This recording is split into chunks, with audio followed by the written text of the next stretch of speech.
Zakwedi, en direct de Ndavola. Et direction Mamoudzou avec Angie aujourd'hui, qui sera donc avec le sénateur Tani Mohamed Swalihi. Bonjour messieurs. Bonjour Yumna, bonjour à tous. Sénateur Tani, bonjour. Bonjour. Merci d'être avec nous ce matin. Alors, la priorité de l'État est qu'on retrouve la sécurité à Mayotte. C'était une des revendications des Mahorais par ailleurs. Or, dans la nuit de dimanche, un cambriolage violent avec séquestration a eu lieu au lycée agricole de Coconi. On parle d'une bande organisée de 8 personnes, en partie cagoulées. Et c'est pas très rassurant quand on apprend que les gendarmes disent qu'ils pourraient revenir.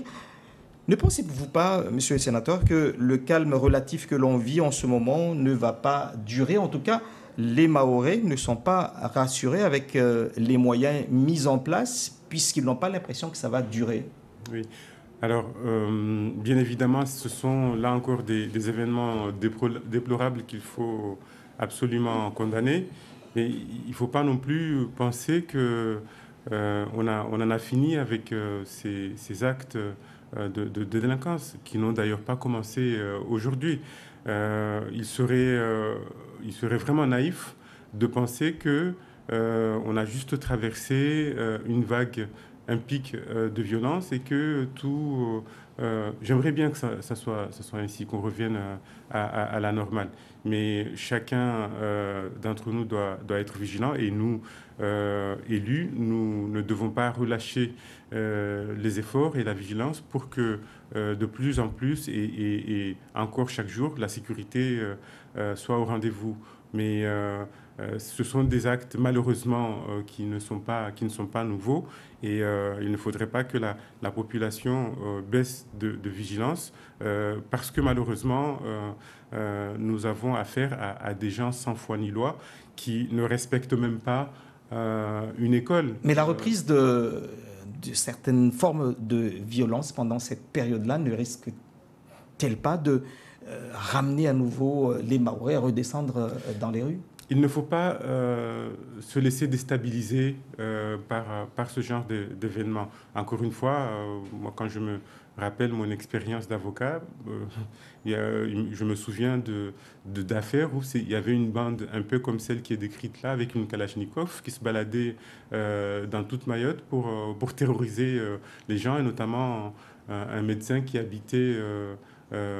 loin du village. Donc, encore une fois, ce n'est pas pour que ces actes deviennent dans la normalité, ni pour s'en réjouir, bien loin s'en faut, mais pour dire que la vigilance doit être de mise chaque jour. L'Assemblée nationale a adopté dimanche le projet de loi pour une immigration maîtrisée, un droit d'asile effectif et une intégration réussie, sans les amendements du député de Mayotte, Mansour Kamardine, alors que le Premier ministre, Édouard Philippe, avait affirmé jeudi en marge de la rencontre avec les élus mahorais que des amendements répondant à la situation spécifique de Mayotte seraient examinés dans ce cadre-là et que le gouvernement allait soutenir ces amendements. Est-ce que, du coup, Édouard Philippe n'a pas tenu ses engagements? Là aussi, bien évidemment, le fait que ces amendements n'aient pas été adoptés ne réjouit pas les Mahorais. Moi, j'ai envie de dire à ceux qui s'étonnent, bienvenue au Parlement. Parce qu'une chose est de venir raconter des choses qui font plaisir aux Mahorais à entendre, faire du populisme. Une chose est de faire passer des amendements au Parlement, à l'Assemblée nationale. J'ai coutume de dire, nous sommes 4 parlementaires, 2 députés sur 644, 2 sénateurs sur 348. C'est une bataille de tous les jours, surtout sur des sujets aussi sensibles qui divisent les Français. Et c'est pour ça que je suis toujours très prudent quand je parle de ces sujets-là. Parce que ce sont des sujets sensibles. Ici, effectivement, le Mahorais ne comprend pas que, alors que nous sommes submergés par l'immigration clandestine, on n'écoute pas nos spécificités, on n'écoute pas nos doléances. Mais le Parlement est souverain. Nous vivons dans un système démocratique où c'est la séparation des pouvoirs. Alors, encore une fois, ce n'est pas pour se réjouir de ce que ces amendements ne sont pas passés. D'ailleurs, je les prendrai au vol. En tout cas, je vais les examiner et faire mon travail au Sénat. Puisque le projet de loi va passer au Sénat au mois de juin. Donc là, vous avez l'occasion de les représenter ou en représenter d'autres. Alors, moi, j'ai déjà préparé une proposition de loi autonome pour modifier le droit du sol. C'est un peu dans la continuité de l'amendement que j'avais défendu il y a un peu plus d'un an à l'occasion de la loi égalité réelle outre-mer et qui n'avait pas prospéré. Et qu'est-ce qui garantirait que ça pourrait passer cette fois-ci? Rien, sauf redoubler d'efforts et faire encore du lobbying, réexpliquer la situation de Mayotte. Donc, est-ce que le fait que le Sénat est à droite pourrait vous aider, puisque Mansour Kamardine, qui est de droite, avait essayé de porter ses amendements Quand mon amendement n'a pas prospéré, le Sénat était toujours à droite. Donc là aussi, moi, je ne peux absolument rien vous garantir. Mais j'en profite pour vraiment lancer un appel à tous mes collègues élus, à la fois du département, à la fois les maires, à la fois mes collègues parlementaires. Certes, je viens de présenter ces amendements, mais c'est des sujets où, même en pensant bien faire, eh bien, il faut l'avis de tout le monde. Donc, moi, je mets les choses sur la table, que l'on puisse voir ensemble pourquoi les amendements ont échoué à l'Assemblée nationale et voir quelles sont nos chances pour les voir prospérer. J'avais lancé ce même genre d'appel, vous savez, quand il fallait défendre l'amendement sur la taxe d'habitation pour diminuer de 60% les valeurs locatives. Là, je fais le même appel solennel aux élus pour qu'ils puissent sensibiliser tous leurs groupes politiques. Au Sénat, nous avons toutes les sensibilités comme à l'Assemblée nationale. Moi, effectivement, avec mon collègue Hassani Abdallah, nous allons faire le job. J'ai commencé à faire du lobbying en parlant de ma proposition de loi au sein de mon groupe, mais mon groupe est minoritaire au Sénat et je fais appel à tous les groupes, y compris le groupe majoritaire au Sénat, c'est-à-dire les LR, pour faire encore plus et mieux entendre la cause de Mayotte. Cela m'amène, monsieur le sénateur, sur l'autre sujet donc, qui touche et qui intéresse énormément les Mahorais, c'est cette lutte contre l'immigration clandestine qui est toujours suspendue pour l'instant. En tout cas, le retour des clandestins, essentiellement aux Comores, est toujours suspendu. Les Comores refusant d'accueillir ces ressortissants. On apprend que des négociations sont en cours avec des éléments qui interrogent comme un retour financier à 650 € ou le refus des Comores d'accueillir les clandestins délinquants. Ce bras de fer donc, diplomatique continue en ce moment et les Mahorais s'interrogent sur la fermeté de la France. Peu d'élus se sont exprimés sur le sujet. Quelle est votre position par rapport à cette situation et surtout sur ces négociations qui interrogent les Mahorais? Cette interrogation des Mahorais, bien évidemment, les élus s'en sont emparés. Cela a fait l'objet d'une rencontre à Paris entre les parlementaires et un représentant du Quai d'Orsay, où effectivement nous avons demandé, mais quelle est donc cette espèce de fermeté qui serait de mise depuis des semaines et qui n'arrive pas à produire des résultats. Mais là aussi, les Comores, même si c'est l'un des pays les plus pauvres au monde, c'est un pays souverain qui prend ses décisions et que là, en l'occurrence, nous ne pouvons que déplorer. Toujours est-il que les questions diplomatiques sont des sujets complexes. Nous avons insisté pour que cette fermeté puisse rapidement produire des résultats. Maintenant, il ne faut pas oublier une chose, autant au sein de notre île, au sein de notre pays, nous sommes autonomes pour effectuer les démarches et les réformes que nous souhaitons. Encore que ce n'est pas aussi facile que ça lorsque l'on se rappelle cette histoire d'amendement.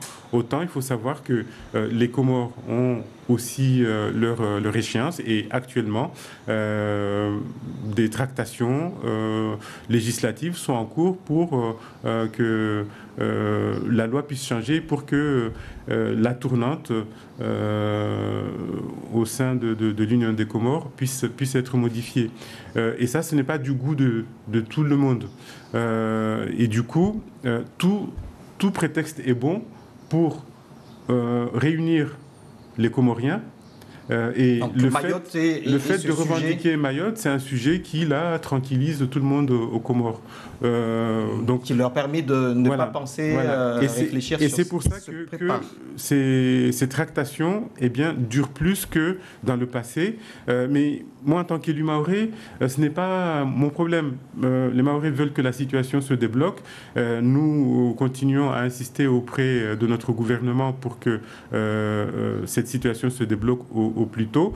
Et je terminerai en disant que ce n'est pas une raison pour laquelle cette prise de conscience de ce qu'il faut arrêter ici à Mayotte de faciliter l'accueil et l'hébergement des clandestins cesse. Nous ne devons pas arrêter cette prise de conscience et là aussi agir pour que les clandestins qui sont ici à Mayotte puissent rentrer chez eux.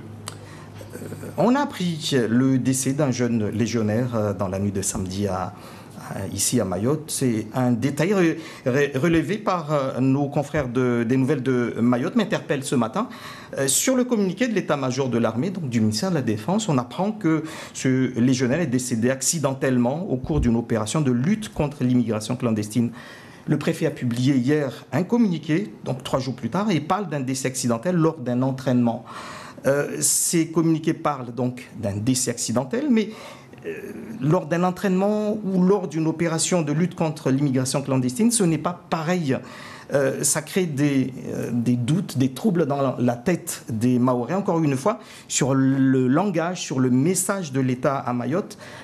On ne sait pas du coup quelle est la bonne version de ce décès. Alors, la première chose, c'est que je m'incline devant ce militaire qui a donné sa vie pour défendre notre île. Et vraiment, je présente mes condoléances à la fois à sa famille et à ses collègues militaires. Et face à ce drame, c'est indécent. C'est indécent de venir polémiquer sur les circonstances de sa mort. Il défendait... Il défendait son pays, il est mort en défendant son pays, c'est ça qui est le plus important. D'accord ? Oui. Donc, il faut arrêter de tout ramener à son nombril. C'est un militaire qui était en service et qui est décédé.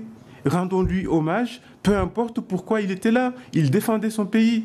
Ça suffit, ces polémiques à 2 balles qui ne font pas la différence de valeur. Mais je